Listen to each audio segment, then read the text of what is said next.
Hey everyone, so it's not every day that I get to talk to someone who's impacted my life in the way that my guest has today. That's my friend David Canada. He was a chaplain in the Army when I was stationed in Korea when I was in the Navy. And honestly, is one of the people that I firmly believe God put my way to save my life. And I'm really grateful that he's here. He was a clown. He has done all sorts of stuff. And he is just a dear, dear friend to me. And now we get to have a chat. How you doing, David? I am doing good, Phil. It's really good to talk to you. You're really good. Yeah. God put you in my life too. It's amazing how that works. Yeah, it sure is. It sure is. So long, like you've had a long storied career, but let's talk about the clown part first, because I Sure. think that's the most fun and the most interesting. Then we'll talk about some Army stuff and some other stuff. But how did you get started in clowning, and why did you love that so much? Because I know that was a big part of your life. Big part of my life. One of the family businesses was a movie theater, and I grew up in the box office with my cousin. And if you saw the movie, gosh, now I'm forgetting the name of it. Cinema Paradiso. That was the story of my childhood. I was in the movie theater, and I would see people come in and buy a ticket, and they would go in and be entertained or either be presented with a show that would make them see things more deeply. And I would be listening to the soundtracks of these wonderful musicals and comedies. And my dad loved that, and he introduced me to all of that. And then he also loved the circus and took me to the circus. And he was kind of an entertainer too, really funny. And he knew all of the circus clowns. And so I became fascinated by clowns. And when I went to seminary, one of my classmates was a juggler. He taught me to juggle. And then when I got out of seminary and returned home to Virginia, there was an organization that had just started called Clowns of America. And the man who started it in Richmond was a man named Alvin Baum, who was known as Alvin the Clown.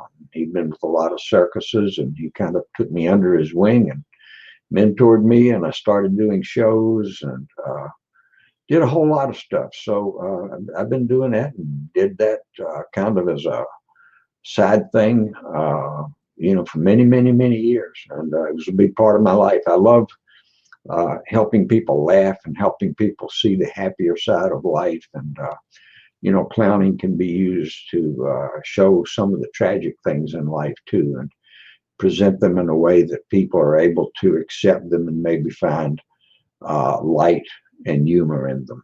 So that's a very quick, very quick description of about a 70-year journey. Wow. 70-year journey. So Cinema Paradiso. Wow, that's an oldie but a goodie. That's pretty cool. Did you ever see the movie The Majestic, David? A long time ago, I think. Yes. Yeah, I was just curious because that's the movie that when I think of the old school movie theater, I Yes. think of that, right? Because I think of that Jim Carrey movie, how Yep. beautiful that was and how that got done. And funny enough, in Milwaukee, when I lived there, they rebuilt one of the biggest theaters called the Majestic, and Wow. really turned into something beautiful. So, Wow. that's cool. So movies were a big part, clowning a big part. So tell me, David, do you and your wife, do you still go to movies, or do you watch them at home at all, or is that We watch them not at something of home. interest anymore?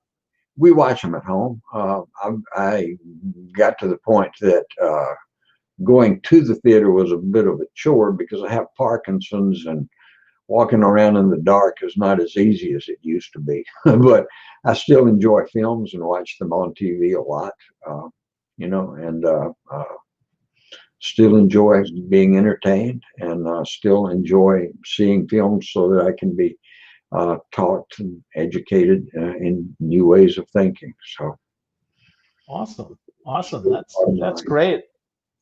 Yeah. So what prompted you to move from the theater scene and the cinema and the clowning into another clown group right into the Army? gee, when I was a senior in high school, the Vietnam War started, and one of my classmates, as soon as he graduated, was drafted and was one of the early casualties of that war. And I felt that God was calling me to seminary. And the whole time I was there, I struggled a lot with having gotten there with a deferment so I could go to seminary. And I really wanted to experience the Army. So as soon as I was ordained, I had to serve a church for several years to be ordained. And I would talk to people who were in the military and get advice on what to do. And as a clergy person, I had to go through an endorsement process, and I did. And joined the Army and served for 24 years. So it took me a while to get there. But one of my best friend growing up and a roommate in college had also been in Vietnam and experienced PTSD. And I really wanted to learn more about what PTSD was. We didn't call it that back then. We called it combat stress or combat fatigue. But I wanted to learn more about it and learn how to help people who were subjected to what war does to folks. So it was, compassion, wanting to learn more, wanting to help my friend, Yeah. Yeah, that's awesome. That's really nice that you would do that. I think, I know that there's a lot of the more, I guess, for lack of a better word, educated professions in the service that are fortunate enough that people get their degree outside and then they're able to come inside. I know that, chaplain is often one of them. So David, where was did you go through a boot camp, or how does that work? I don't really understand the process. We had an officer training course. We went to, then it was at, where was it? It was Fort Wadsworth on Staten Island. And it was like any other officer training program, except all the people in the course were chaplains. We had to learn, we did all of the physical training and had to learn to run obstacle courses and all of that. And then we had training in how to, in how the Army worked and how to work as a part of an Army staff. And part of it was training with troops. So we would spend part of that time out in the field with soldiers from Fort Dix when they were on maneuvers, and talk to them, get to know them, and it was a beautiful experience. Although the chaplain school was not my favorite part of the Army. No, no, it was. I liked it better when I could be with folks, sure, out in the field or something. Yeah, that's cool. So we met up in Korea, but you already had a pretty storied career there. So where else were you stationed, and where was your, other than obviously spending time with me in Korea, where was your favorite place? Well, Korea was one of my favorites. The other favorite, I guess, was. It was an interesting kind of thing. After Korea, I went to William Beaumont Army Medical Center in El Paso, and I was chief of pastoral care there, and stayed there for 3 years and retired from there. About the last half of my time in the Army, I was a hospital chaplain. And part of what I had done too as a civilian pastor was to work as a nursing home administrator for the Methodist Church. So I knew the business end of medicine, and I also knew a bit about healthcare. And I've always been interested in things that bring healing and wholeness to people. So working in hospitals, as I was when you met me, Phil, at the 121 in Korea, and then in El Paso, were my biggest joys. I was also stationed at Walter Reed for a while. Oh. And I was in the military district of Washington for about 6 years, and I conducted a program for a retreat program for clergy, Plus, I covered the military units assigned to the White House, and I think I did about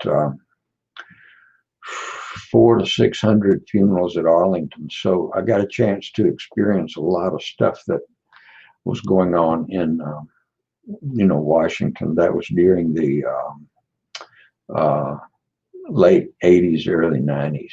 Not a lot of people we met, Yeah, yeah, that was definitely a different time for the military, and certainly would be a very different time for you going from a hospital to Walter Reed and to do even though they're hospitals, very different though. I mean, when you see those war veterans and such that are have their legs blown off and stuff, that's pretty hard stuff, I would imagine, to see, huh?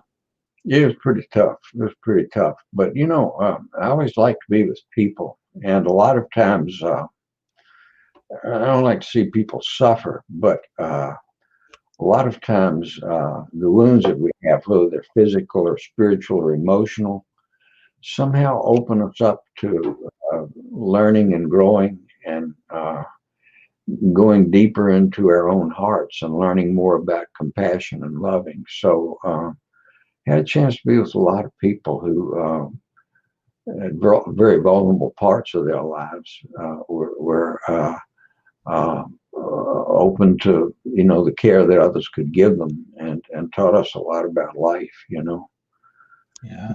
So yeah. Yeah, for sure. So you talk about that, right? That vulnerability is so important. So David, how do you think we learn to be more vulnerable? Because I think that's something that, as men often we struggle with, right? We don't often share our heart. I know, it took me a few months of suffering in Korea before I even picked up the phone and was fortunate enough to contact you. So how do we learn that, David? How do we learn to be more vulnerable? Well, sometimes, unfortunately, I feel it does take a lot of suffering. Sometimes it takes suffering till the point that we're sort of in a corner and realize I just can't make it on my own, so we reach out. A lot of it has to do with the people that are around us too. I think people can encourage us to be vulnerable by accepting us for who we are and not asking us to put on a show or be something we're really not.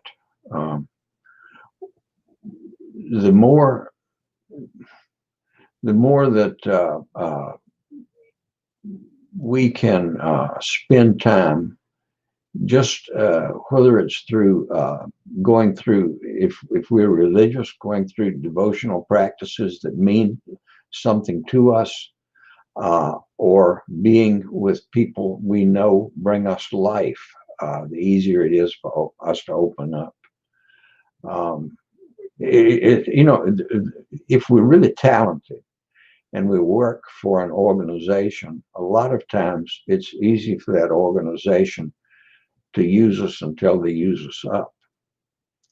So it's really important to start by knowing ourselves as best we can and knowing how to give ourselves to the work we do, to the people who surround us, without giving ourselves away.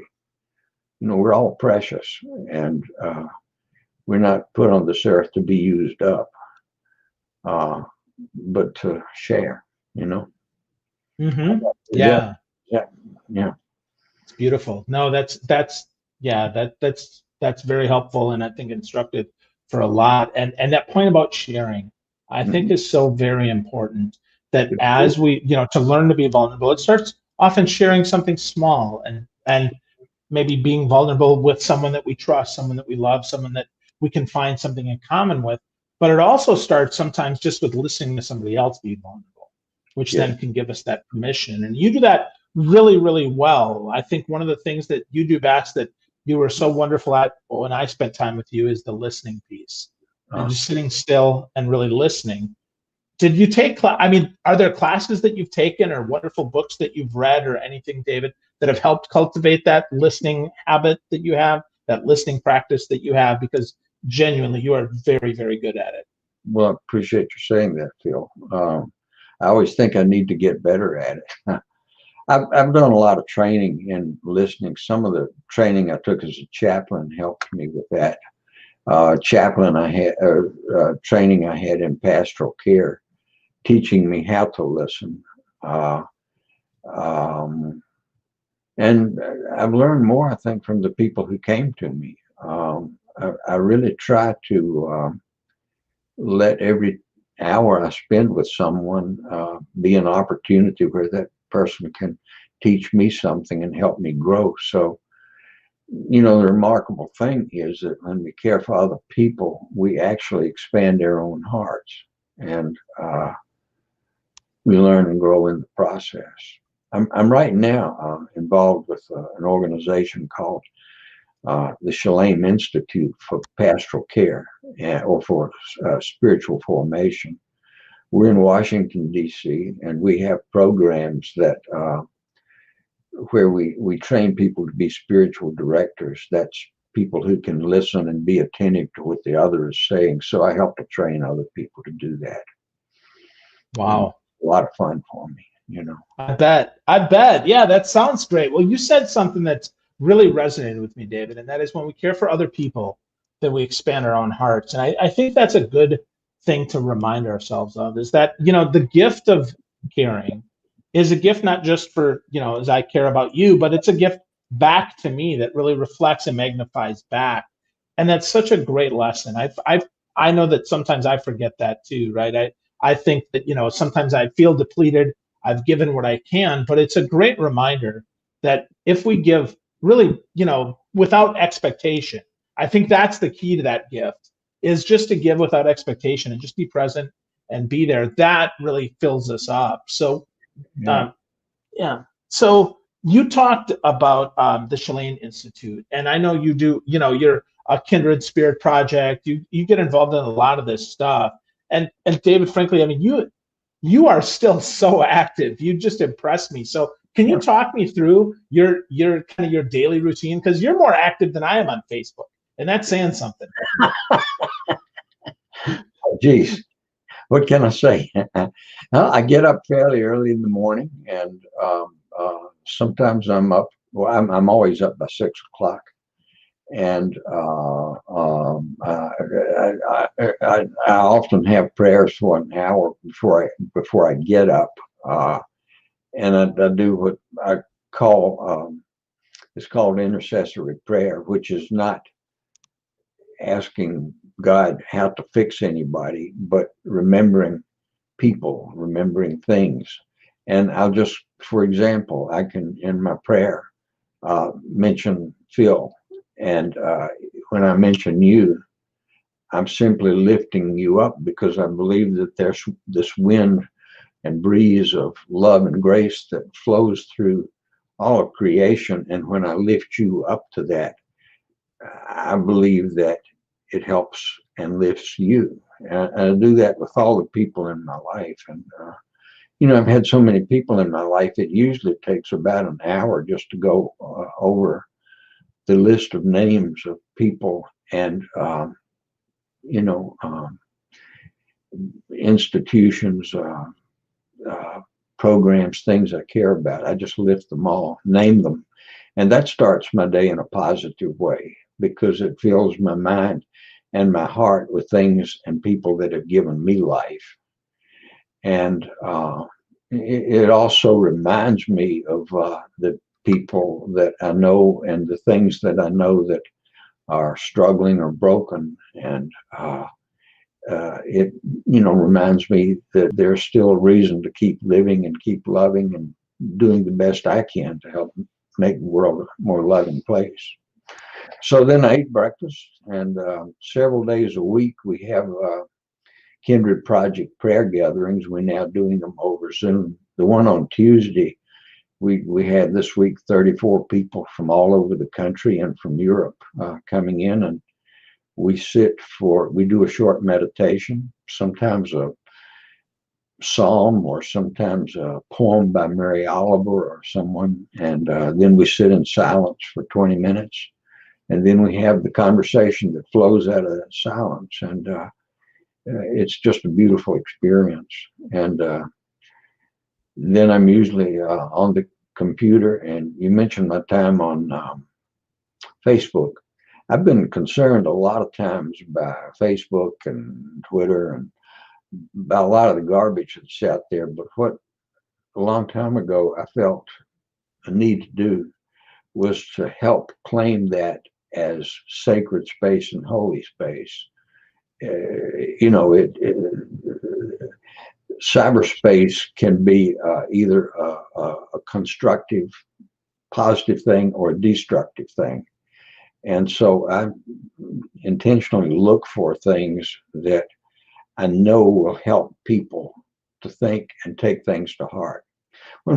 One of the people who taught me the most was my mother. And when she really wanted me to learn something, she'd just hold her finger up, not in the way of scolding, but she'd say very gently, David, take this to heart.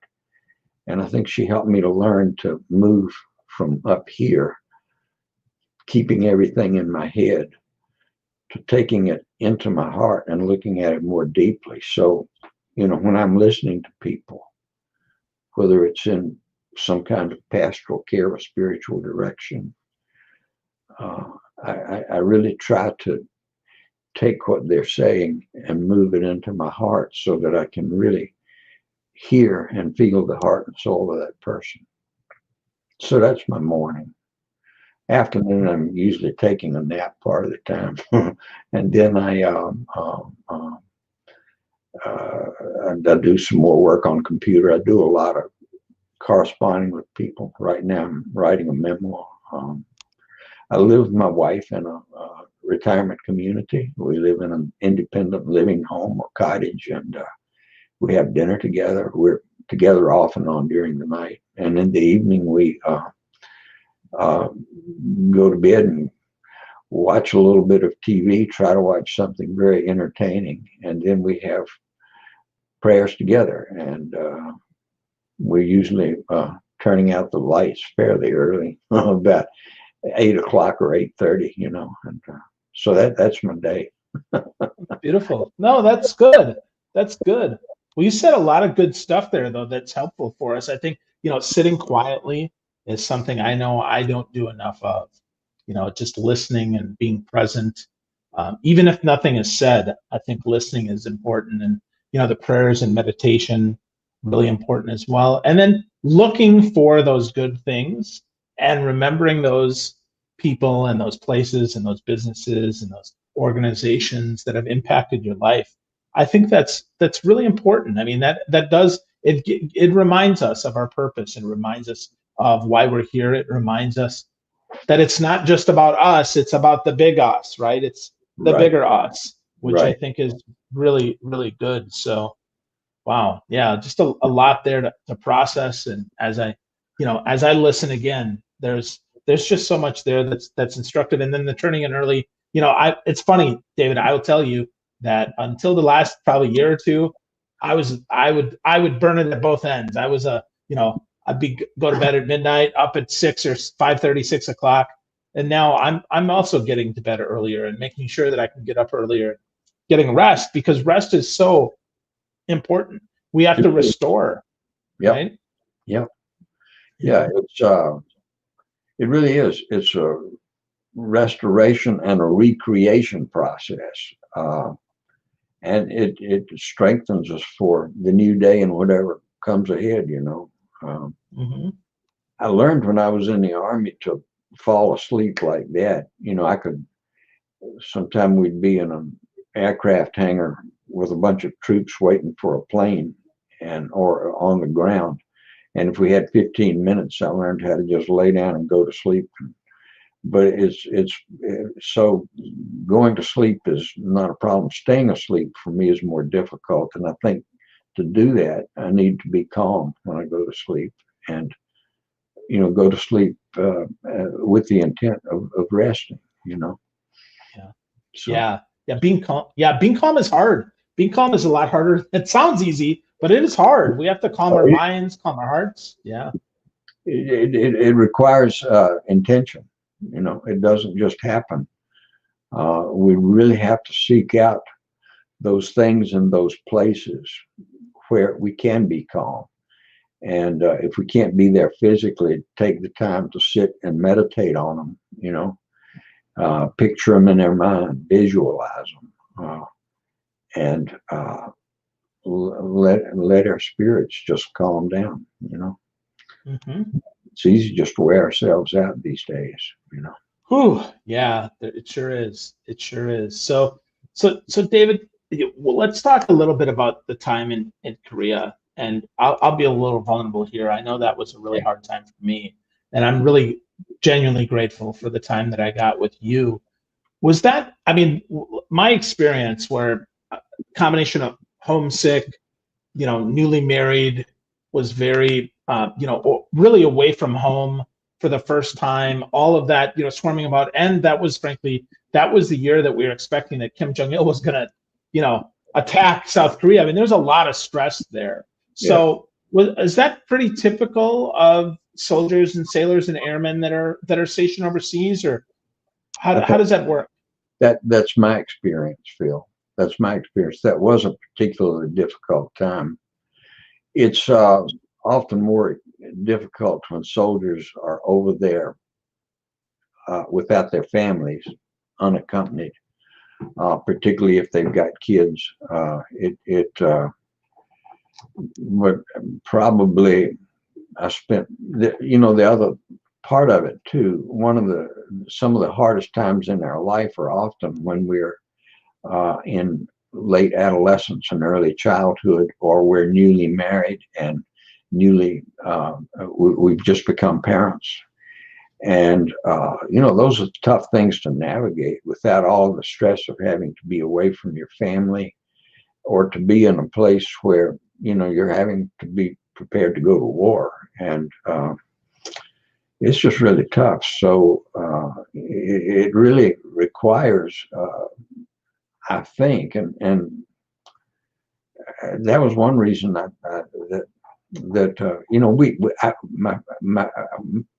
I loved Korea so much. And my family, I was blessed to have my family with me, but we loved it so much. I volunteered to extend and was actually there 4 years. But, I spent those 4 years, I met you, I met other people who've had a big impact on my life. And it always meant so much to know that I could be there and I could listen and I could help people navigate and move through this very difficult time in their lives. And, in the history of the military too, it was good to be a small part of that. It wasn't a small part for the people who I interacted with and for me, but as you said earlier, we were all a small part of a much bigger picture. Yeah, absolutely. So David, so let's transitioning to now, and we think about kind of what's happening now. In many ways, there's a lot of parallels to our time in Korea. I mean, there's a lot of uncertainty. There's a lot of a lot of angst out there, a lot of stress. So how do you recommend that folks, if you're to be my chaplain again for just a couple more minutes, David, how would you recommend that we handle times like now? Well, I think, Phil, in a way, kind of like we did then, I think I would say to you, what really is bringing you life right now? What is energizing you? What are the relationships that you're in that are life-giving for you? And, sometimes we wind up, unfortunately, in relationships that are really destructive or that just feed our anger. And I think it's really important for us to focus on that. And just to also take time to just be still and be silent, whether it's in the morning before we get up. Find your own routine. And there are people out there like me and you and a lot of other people who can help people find those things and find those times, but realize you're not in any of this by yourself. And that's the big thing. We're never alone. And the more we begin to understand how connected we are to each other, the less afraid we are, and the less lonely we feel. So it's just focusing on those and finding the people and the situations that help us experience that groundedness, that connectedness. Yeah. I like that. I think, there are your two big points there, right? Find out what energizes us, what's giving us life, what's feeding our soul, what's feeding our heart, and then recognize that we're all interconnected and that we're not in this alone, and that there's a lot of people out there that can help us, that want to help us, that are able to help us, and just find that connection. I think that's really beautiful. Yeah, there really are. And another thing I found along the way, Phil, all of us are critical of some things, but there are some people who just become critics, and iconoclast people who are critical of everything just smash things, and they don't build things. I need to be around people who are interested in building things, who are interested in putting things together and pulling people together, and moving us to a point where we love more ourselves and other people and creation. So I think that's really important. Yeah, absolutely. Yeah, find more of the builders and less of the critics, and spend time with them, believe in them, and let them pour into you. I think that's beautiful, beautiful advice, David. So we covered a lot of stuff that I think can help a lot of people. But if there's one piece of advice maybe that you haven't shared, one thing that's maybe helped you or one thing that's guided you, what would that be? One thing I haven't shared, huh? Yep. Yep, because you've shared so much goodness. Share one other thing.